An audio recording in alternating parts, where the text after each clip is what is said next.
Ever been at a dinner party where someone finds out that you play guitar and the next thing you know, they've vanished, only to reappear with the least playable acoustic guitar you've ever seen? They thrust it into your hands and announce to the room, "Everyone, John's gonna play us a song on the guitar." No pressure, right? I've been there many times and absolutely bombed. Because like a lot of players, I spent years obsessing over lead guitar and completely neglected my rhythm playing. My pentatonic shred licks might have sounded cool with a band and a cranked amp, but in that living room, holding a $50 acoustic with action so high you could park a bus under the strings, not so much. So I kind of defaulted to strumming cowboy chords, and judging by the few pity claps I received in response, no one was blown away, and I was left feeling like an imposter. But that all changed when I began to study the playing styles of guitarists like Jimi Hendrix, Andy Timmons, and John Frusciante, because what I realized from learning their riffs was that they made me sound good even if I was playing on my own without a band behind me. They also showed me that rhythm playing could be just as much fun as soloing. So today I want to show you how you can stop playing rhythm guitar like this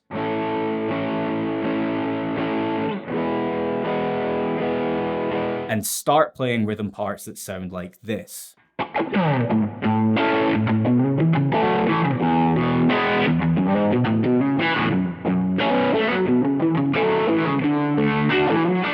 The secret to crafting rhythm parts like the one you just heard lies in just one simple chord shape.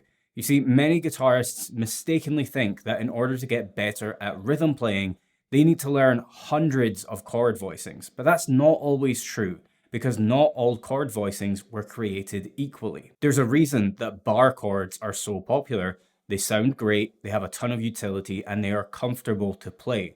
But what a lot of amateur guitarists don't realize is that there are other chord voicings that fit that same description outside of bar, open, and power chords.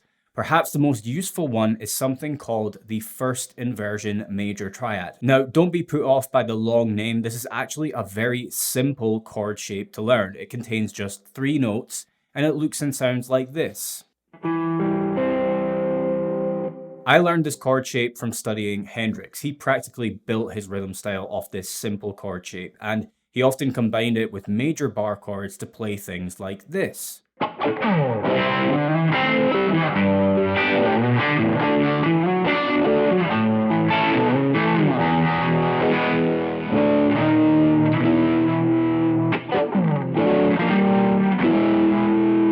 So here's how you find it on the fretboard.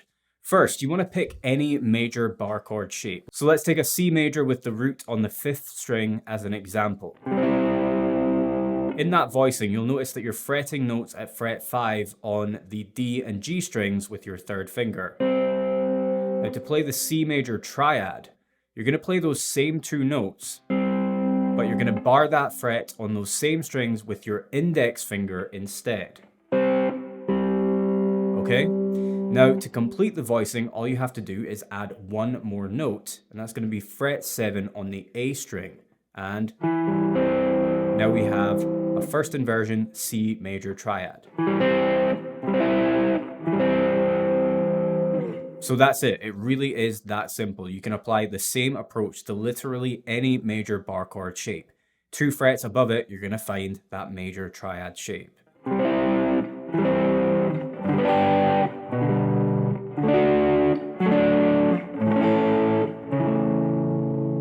Now, the reason this chord voicing is so popular in rhythm guitar parts is, like major bar chords, it sounds great, it has a lot of utility, and it's very comfortable to play.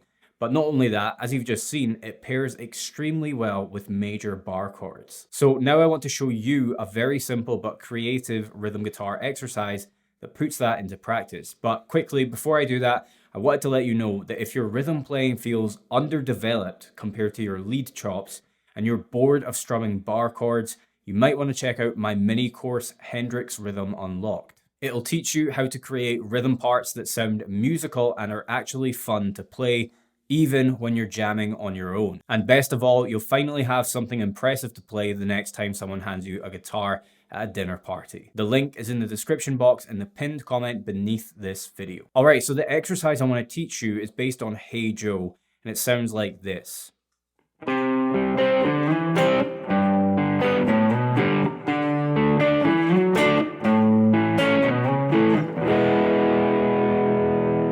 Feel free to screenshot the tab for future reference. So the chords are C, G, A, D, and E, all major chords.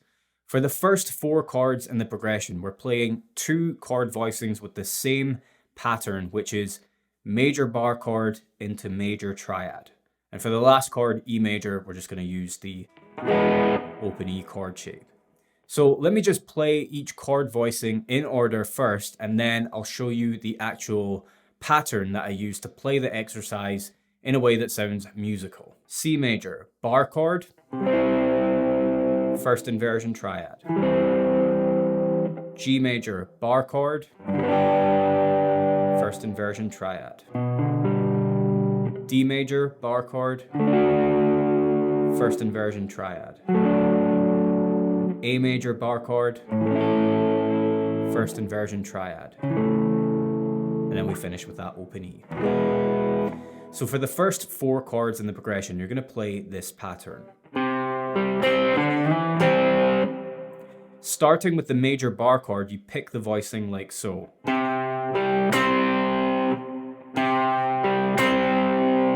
Then you're going to put your 3rd finger 2 frets above the root of the bar chord, pick that note, and slide up 2 frets, okay?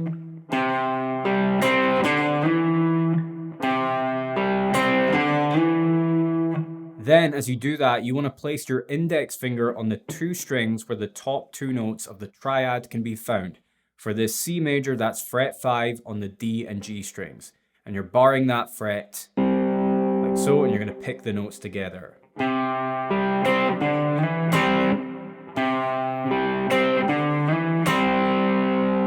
Okay, so now let's go through that same pattern for the first 4 chords, starting on the C major.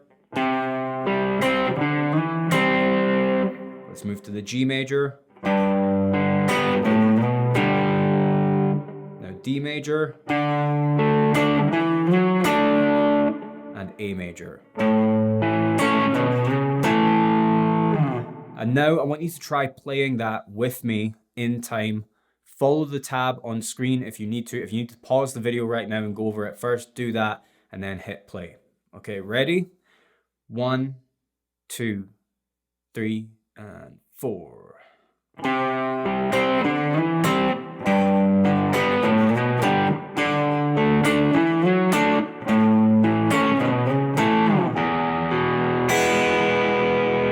Do that one more time. 1 and 2 and 3 and 4.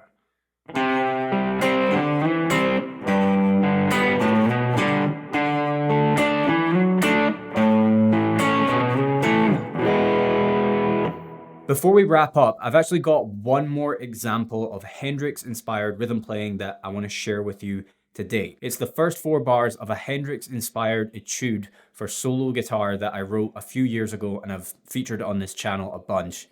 And the first 4 bars, I'll play them for you to begin with, and then I'll talk you through the chord voicings that I'm using and how I've incorporated first inversion major triads, okay? So this is what the first 4 bars of the etude sound like.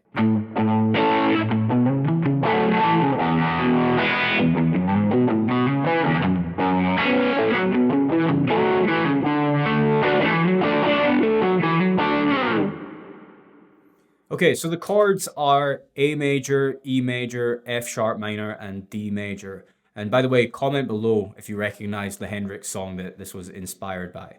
Okay, so we've got A major, E major, F sharp minor, and D major. Now, for all of the major chords, which are A, E, and D, I'm playing 2 chord voicings, right? Similar to what we just did with that Hey Joe exercise, like a bar chord followed by a major triad inversion, okay? So let's go through them in order. With the A major, I'm playing this thumb over the neck variation of an A major bar chord. Okay? So I'm playing that, and then moving up to this first inversion A major here. And this is how I do that. One more time. So I'm kind of making a lick out of that movement from the bar chord into the major triad, okay? I'm not just going... I'm thinking about what's a musical way I can move from one chord to the next. And then I continue that when I move down to the E major chord. So there, I'm basing myself out of this open E. But then I'm musically incorporating that first inversion E major triad. Again, by creating a lick out of the movement from the open E chord to the first inversion major triad.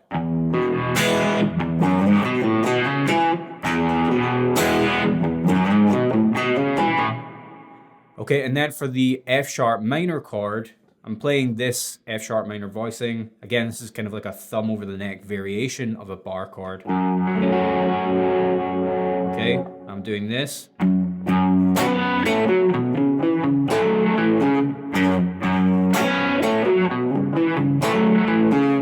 So that's basically chord, and then some F sharp minor pentatonic lickage after it. And then to finish on the D major, I'm just going D major bar chord into first inversion D major triad. And this is how I do that. One more time.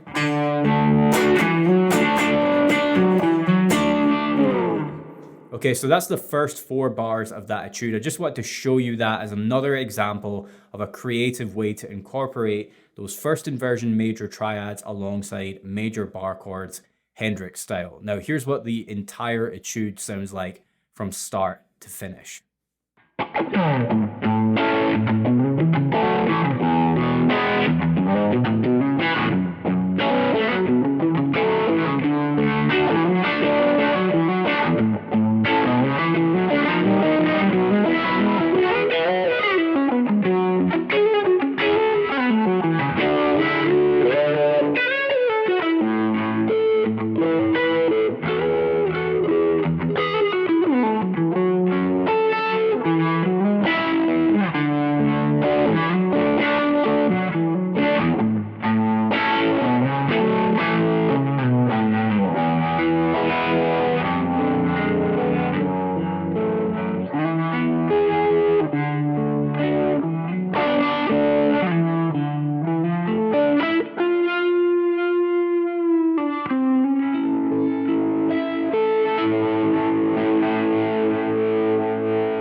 So if you would like to learn more Hendrix-inspired rhythm guitar exercises like the one I showed you today, plus my Hendrix-inspired rhythm etude for solo guitar, which you just heard, then I'd like to remind you that I have a fun mini course called Hendrix Rhythm Unlocked. If you want to level up your rhythm playing and finally have something impressive to play when someone hands you a guitar and you don't have your band with you, then check it out by clicking the link in the description box or the pinned comment beneath the video.